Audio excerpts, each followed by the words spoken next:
Circle of Inevitability, capítulo 273. Comerciante. Segurando a lâmpada de carboneto no alto, o gigante Simon seguiu Lumian por alguns passos, seus olhos atentos captando as inconsistências nas palavras de Lumian. Ciel, o chefe sabe que você se tornou um piromaníaco. Ele não vai simplesmente te jogar fora de forma imprudente, vai? Lumian olhou para o túnel banhado pelo brilho amarelado, um sorriso brincando em seus lábios enquanto ele fazia uma pergunta sem se virar. Há quanto tempo estou no Savoy Mob? Tanto o gigante Simon quanto o rato Cristo tiveram um momento de esclarecimento e concordaram com a explicação de Lumian. Era verdade que Lumian, um Beyonder com um passado duvidoso que recentemente se juntou à máfia, trouxe consigo um fator crucial. Não se podia confiar em tal pessoa logo de cara. Eles tiveram que passar por uma série de testes na forma de missões. E se Lumian encontrasse sua morte durante uma dessas missões, seria simplesmente atribuído à sua má sorte. Perder um Beyonder estrangeiro era muito menos doloroso para o chefe do que perder um subordinado que ele havia preparado meticulosamente. Os dois líderes do Savoy Mob não hesitaram mais. Eles seguiram Lumian cautelosamente, mantendo uma distância de 2 a 3 passos. Era um arranjo familiar, muito parecido com quando viajavam com alguns mafiosos posicionados em posições semelhantes atrás deles. No meio da jornada, gigante, Simon calçou luvas e aplicou uma pequena quantidade de veneno de escorpião em sua adaga, baioneta e luvas de boxe. Então devolveu a lata para Lumian. O trio desceu para o túnel marcado no mapa. Apesar dos passos suaves, o ambiente especial fez com que seus passos ecoassem fracamente no subterrâneo escuro e assustadoramente silencioso. Quase 45 minutos depois, eles passaram pela área marcada como uma tumba antiga e chegaram à entrada de uma passagem escondida. Levava a uma caverna de pedreira abandonada que estava adormecida há eras. O chão era irregular, coberto de musgo. À distância, o som de um rio subterrâneo podia ser ouvido, ocasionalmente acompanhado pelo estrondo de um metrô a vapor passando. Lumian observou por um momento, apertando o anel da lâmpada de carboneto entre os dentes. Com ambas as mãos, ele agarrou uma parede de pedra saliente e escalou até o topo da caverna. Então, estendendo a mão direita, empurrou uma pedra aparentemente comum para trás de si, encaixando-a entre a parede lateral e o teto da caverna. Um buraco escuro como breu apareceu, permitindo que alguém tão alto quanto Simon se abaixasse e rastejasse por ele. O túnel escondido foi construído usando um sistema de ventilação há muito esquecido que já existia em uma pedreira próxima. Os três se curvaram e caminharam mais fundo no túnel subterrâneo. Gradualmente, os sons do rio subterrâneo e do metrô a vapor desapareceram. Além de suas próprias respirações e passos, o ambiente estava silencioso como um túmulo. Depois de quase meia hora, Lumian e seus companheiros seguiram as marcações no mapa e saltaram de uma saída, emergindo em uma caverna subterrânea já existente. Lá do alto, estalactites pendiam como os dentes ameaçadores de uma fera aterrorizante espreitando na escuridão. Lumian não se apressou para entrar em outro túnel escondido na base da caverna.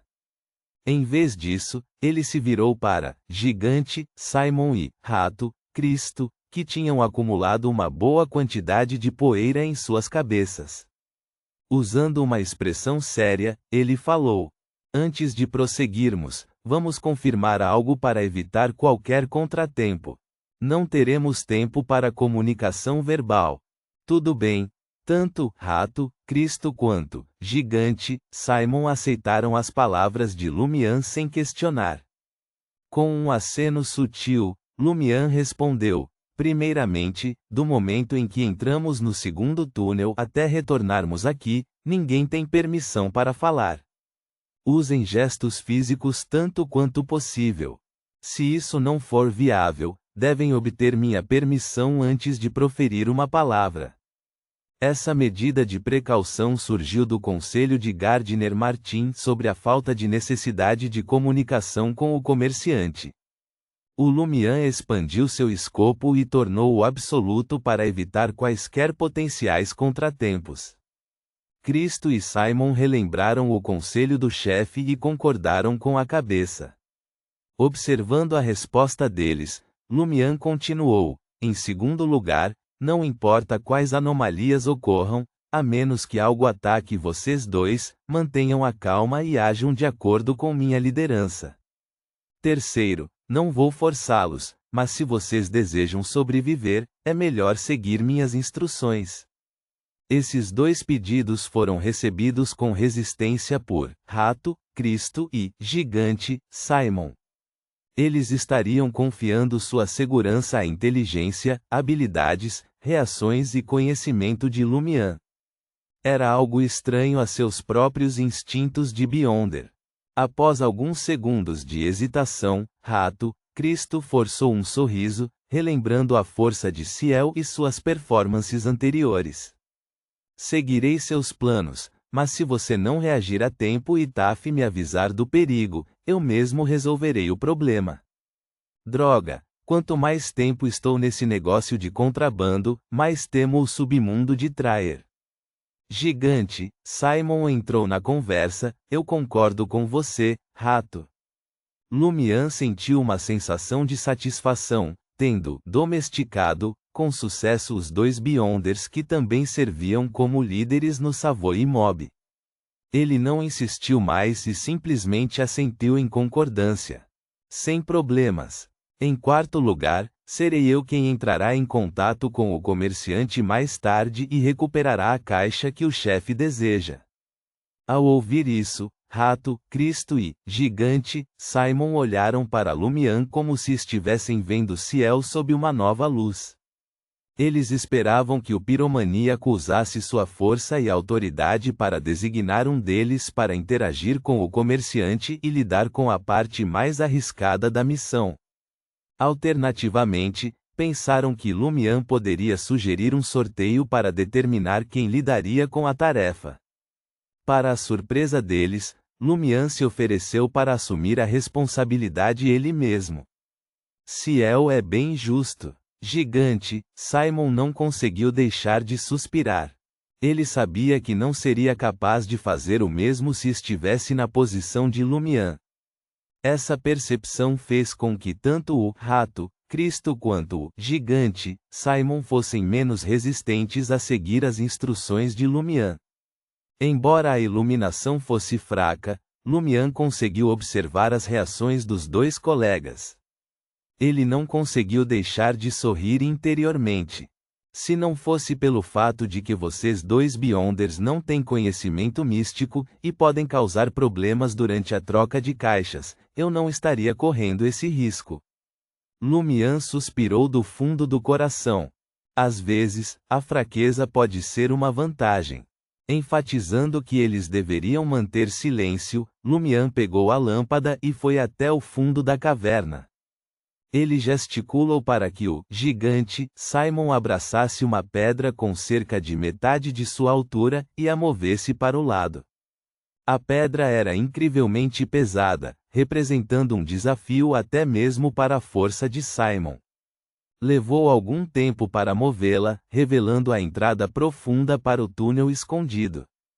O túnel não era particularmente longo, e eles levaram apenas 7 a 8 minutos para se agachar e atravessar.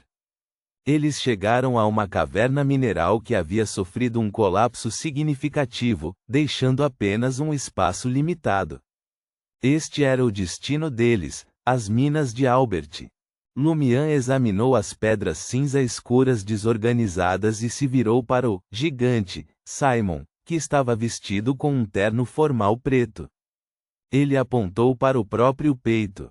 Entendendo o pedido tácito, Simon pegou um relógio de bolso cinza-ferro e o abriu com um estalo. O relógio revelou inúmeras engrenagens bem apertadas, exalando uma beleza mecânica sofisticada, porém fria. O gigante Simon ergueu seu relógio de bolso, mostrando-o a Lumian e ao rato Cristo, indicando que ainda faltavam mais de 10 minutos para o horário designado para a transação, meio-dia. Lumian assentiu e permaneceu em silêncio, aguardando pacientemente a hora marcada. Depois de um tempo, virou a cabeça sutilmente, ouvindo atentamente qualquer sinal de movimento ao redor deles. Ele sentiu um som incomum emanando do subsolo, como se uma multidão de pessoas estivesse gritando, rugindo e lutando. Sob a iluminação da lâmpada de carboneto, Lumian olhou para Simon e Cristo, notando suas reações semelhantes, como se também tivessem percebido a comoção. Observando os olhares de Simon e Cristo fixos nele, Lumian abaixou a mão direita, sinalizando para que não fossem afetados. Intermitentemente, eles podiam ouvir movimentos peculiares. Os três estavam parados na borda das minas de Albert, esperando silenciosamente. De repente, o som de passos ecoou do outro lado da mina, como se alguém com sapatos de couro estivesse se aproximando de um túnel estranhamente silencioso a dezenas de metros de distância. É o comerciante? Lumian refletiu, lançando seu olhar pensativo naquela direção. Os passos pararam e depois retomaram, ressoando pelas minas de Albert. Quando estavam a apenas alguns metros da entrada, misteriosamente cessaram por completo. Após uma breve espera, Lumian e seus companheiros avistaram uma figura emergindo da entrada oposta da mina.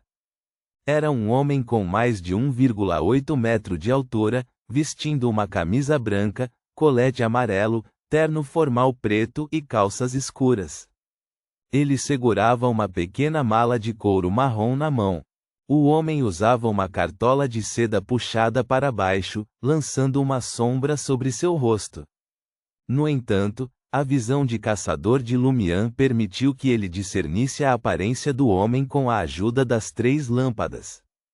O homem tinha cabelo curto castanho avermelhado, olhos castanho avermelhados, barba espessa e levemente desgrenhada, e sobrancelhas grossas. Ele parecia um urso macho faminto, exageradamente magro. A gola da camisa dele estava bem fechada, como se ele temesse o frio. Lumian segurava a lâmpada de carboneto e estava prestes a se aproximar do homem. Mas então, Cristo puxou seu braço. Quando Lumian virou a cabeça, Cristo apontou ansiosamente e com medo para o bolso direito. Isso significa que Taf, o rato peculiar, emitiu um aviso de perigo? Mas, a julgar pelo comportamento de Cristo, a ameaça ainda não se materializou e ainda é controlável. Caso contrário, ele já teria se virado e fugido. Lumian interpretou os sinais e acenou para Cristo, indicando que ele prosseguiria com cautela. Cristo não o impediu. Ele observou Lumian com preocupação enquanto ele avançava em direção ao comerciante. À medida que a distância diminuía, o olhar de Lumian avaliou cuidadosamente o físico do homem, analisando cada detalhe. Suas roupas são um pouco grandes demais, como se não lhe servissem direito. Ele parece com medo de alguma coisa, mas seus olhos mostram raiva e ódio. Suas mãos não se estendem além das mangas, e estão escondidas dentro delas, incluindo a alça da mala. Seus pés. As pupilas de Lumian dilataram-se quando ele notou que o comerciante não estava usando sapatos, mas sim um par de meias cinza. Isso contradizia o som dos sapatos de couro que eles tinham acabado de ouvir. Poderia ser que os passos não fossem dele, mas de outra pessoa? Lumian ficou cada vez mais vigilante. Com o espaço limitado restante nas minas de Albert, ele rapidamente chegou à frente do comerciante. O homem, parecendo um urso faminto, riu e perguntou com um toque de diversão: Gardner Martin enviou você? Ele ficou apavorado depois de receber uma mensagem de seu companheiro, que foi para o subsolo em busca da entrada para a Traer da Quarta Época, meses depois de desaparecer, alegando possuir um item importante para entregar a ele. Ponto.